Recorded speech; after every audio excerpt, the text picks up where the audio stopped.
জ্বালানি খাত কয়েকজন লোক নিয়ন্ত্রণ করত এবং পুরো ব্যবস্থায় যখন আপনি পরিবর্তন আনতে চান তখন কিন্তু পরিবর্তন করা যায় না। বাংলাদেশে আজ তক জ্বালানি নিরাপত্তা বিষয়ে কোনো ধরনের নীতি কাঠামো গৃহীত হয়নি, বরং হচ্ছে যে পুরো জ্বালানি নীতি অনুসৃত হয়েছে পতিত সরকারের সময়, সেটা যেমন অলিগার্কিকে আরও মোটা তাজাকরণ বলে একটা জিনিস আছে সেটা করেছে।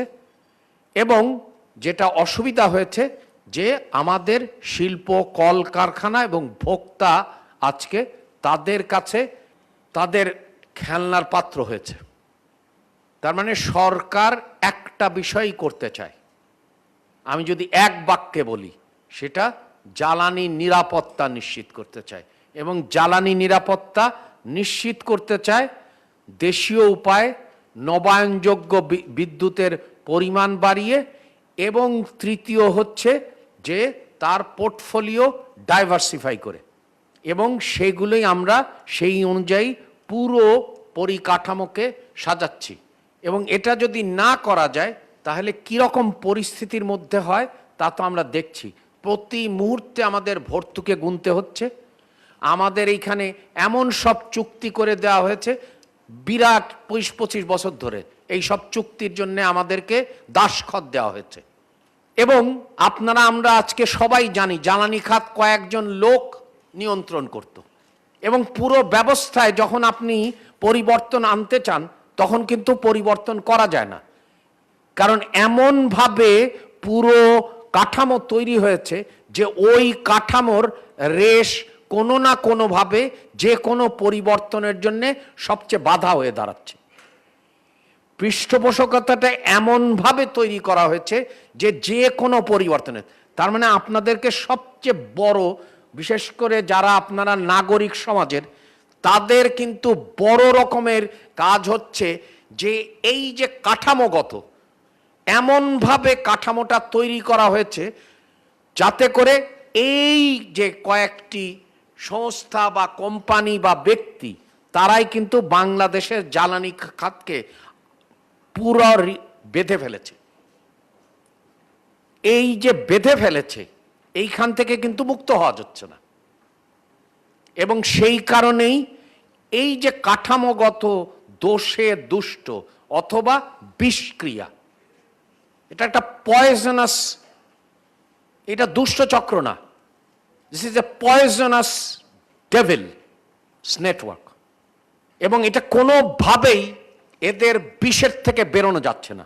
তো চ্যালেঞ্জটা খুব বিরাট। সেই জন্য নাগরিক সমাজ, কেন আমি এই সভায় আসছি, শুধু একটাই বলতে চাই যে আপনারা যে সমস্ত সুপারিশগুলো করছেন খুবই গুরুত্বপূর্ণ, কিন্তু আমাদের জ্বালানি নিরাপত্তার সবচেয়ে বড় সমস্যা হচ্ছে আমাদের কাঠামোগত এবং ব্যবস্থাগত যে বিষক্রিয়া এবং বিষধর যে চক্র, এই চক্র বাংলাদেশকে এমনভাবে পিছিয়ে দিচ্ছে যে বাধ্য হচ্ছে একের পর এক জনগণের করের অর্থর ভর্তুকি দিতে।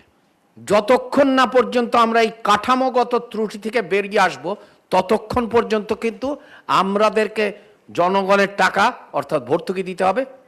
অন্যদিকে সহজলভ্য হবে না জ্বালানি, এবং কারখানা চালু করতে হলে সবচেয়ে বড় জিনিস, বাংলাদেশে যে শিল্পায়ন হচ্ছে, এই শিল্পায়নের মূল কারণ হচ্ছে যে লো কস্ট এনার্জি।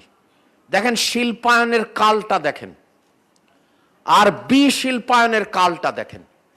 আপনি যদি তথ্য নেন গত 17 বছরে বিশিল্পায়ন ঘটেছে, আর যখন শিল্পায়নটা ঘটেছে তখন কিন্তু এই গোষ্ঠী আষ্টে পৃষ্ঠে বাঁধে নেই।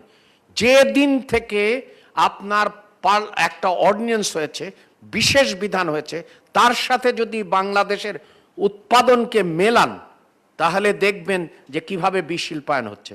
কারণ এই ডাটা নিয়ে আমরা অনেকেই মনে করি না ক্রেডিবল, কিন্তু এটার মধ্যে একটা সম্পর্ক আছে। অর্থাৎ যখন থেকে এই বিশেষ বিধান হয়েছে তার সাথে যদি আমরা মেলাই যে আনুষ্ঠানিক খাতে কর্মসংস্থান কি বাড়ছে না কমছে, দেখবেন যে এখন তো আপনারা দেখেইছেন যে যে সাম্প্রতিককালের যে অর্থনৈতিক শুমারি, সেই অর্থনৈতিক শুমারিতে দেখেছেন কিভাবে আনুষ্ঠানিক খাতে কর্মসংস্থান হ্রাস পেয়েছে। আপনারা দেখেছেন যে শিল্প উৎপাদন কিভাবে কমেছে। আপনারা লক্ষ্য করেছেন ক্ষুদ্র মাঝারি কুটির শিল্প কমেছে। মানে আমি যেটা মনে করি আমাদেরকে যে বিষয়ে সবচেয়ে বেশি সোচ্চার হতে হবে সেই বিষয়টি হচ্ছে যে এই দুষ্ট চক্র বাংলাদেশের বিশিল্পায়ন কিভাবে করছে এবং অন্যদিকে করের অর্থাৎ ভর্তুকি তারা নিয়ে যাচ্ছে। এইটা যদি আমরা অ্যাড্রেস না করতে পারি তাহলে কিন্তু বড় কাঠামোগত পরিবর্তন করা যাবে না।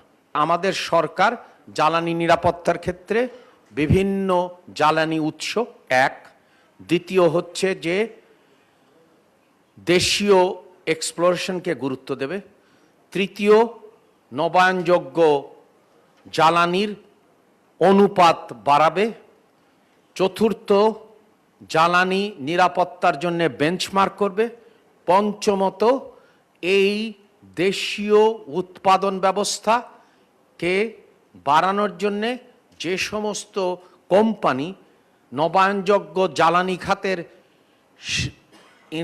বিনিয়োগ করবে অর্থাৎ উৎপাদনে তাদেরকে সহায়তা দেবে। এই পাঁচটি বিষয় আমরা নিশ্চিত বলতে পারি। তবে লেট আস রিয়েলি ওয়ার্ক, আমাদের সবার সম্মিলিত চেষ্টা করতে হবে জ্বালানি খাতের যে রক্তক্ষরণ হচ্ছে, এই যে বিষ বাষ্প যাদের কারণে বাংলাদেশের জ্বালানি নিরাপত্তা